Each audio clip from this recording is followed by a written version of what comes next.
A significant legal and political standoff is just getting started between Dr. Otto and Komakech Christopher. Here is the full breakdown of the event, the legality of the actions taken, and the potential path forward for Dr. Odonga.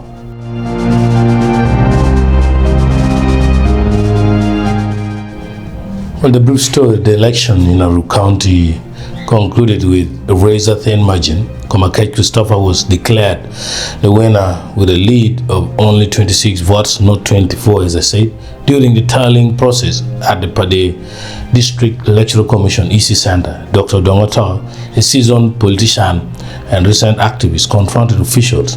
He argued that under the law, such a narrow margin required an immediate recount.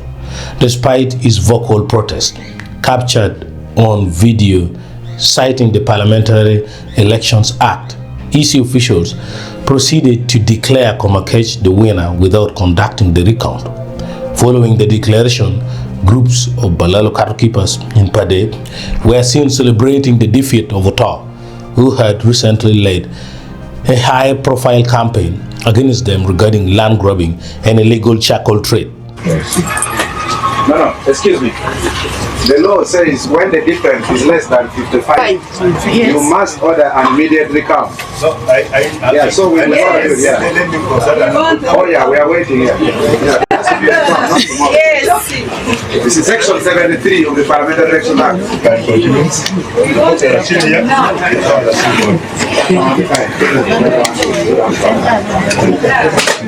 The law is what? The law.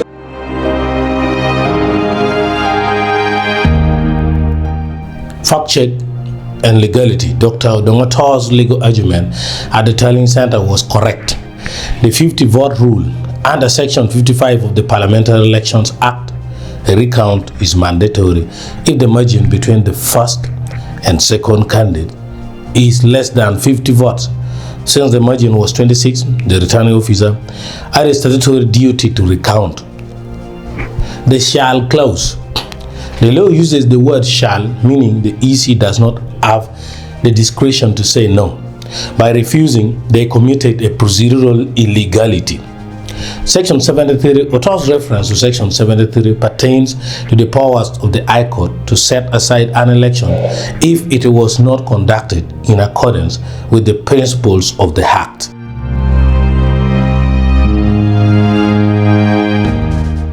What the EC did wrong, the Electoral Commission's failure, was not just a mistake. It was a breach of duty that opened the door for claims of bad faith.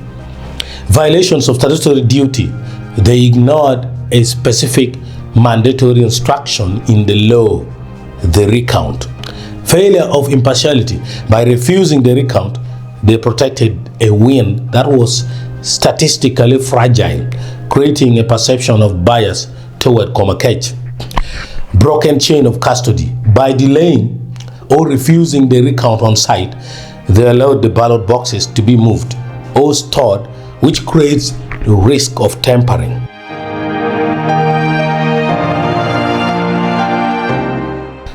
The Balalo context and conflict of interest. The grudge argument is central to this case. Otto's activism against land grabbing led to Executive Order Number 3, which directly harmed the economic interest of the Balalo and their local protectors. The celebration, the fact that the Balalo celebrated, suggests the election was viewed as a payback for Otto's activism. Institutional bias. If the DPC, RPC or EC officials share ethnic or business ties with the groups Otto campaign against, his lawyers can argue institutional bias.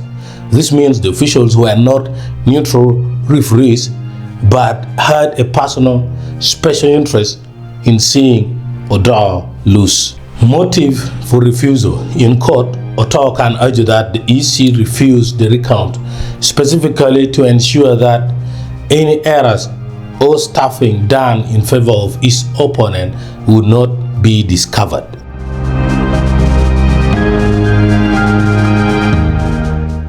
strength of overturning the result, Odonga has a very high chance of overturning this result in court for the following reasons. The substantial effect test. Usually a petitioner must prove the error changed the result. With a margin of only 26, it is incredibly easy to prove that even a small error in 1 or 2 polling stations, which a recount would have caught, would have changed the winner. Documentary evidence. He has video of himself, the one I played at the start, demanding his rights at the exact moment they were denied. This prevents the EC from claiming he accepted the results, and I heard he did not sign. The standard of proof. Since this involves a breach of mandatory law, section 55, the court may nullify the election purely on the basis that the EC failed to follow the rules, regardless of whether bad intent is proven.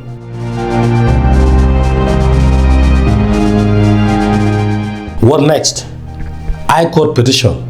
Dr. Odonga must file a petition within 30 days of the result being gazetted. Application for scrutiny. His lawyers will likely ask for a scrutiny and audit of all ballot boxes to check for seal tampering. Potential outcome. The court will likely either order a formal recount under judicial supervision, or if tampering is suspected, nullify the election and order a by-election. That's the road to the by-election for Aruu County.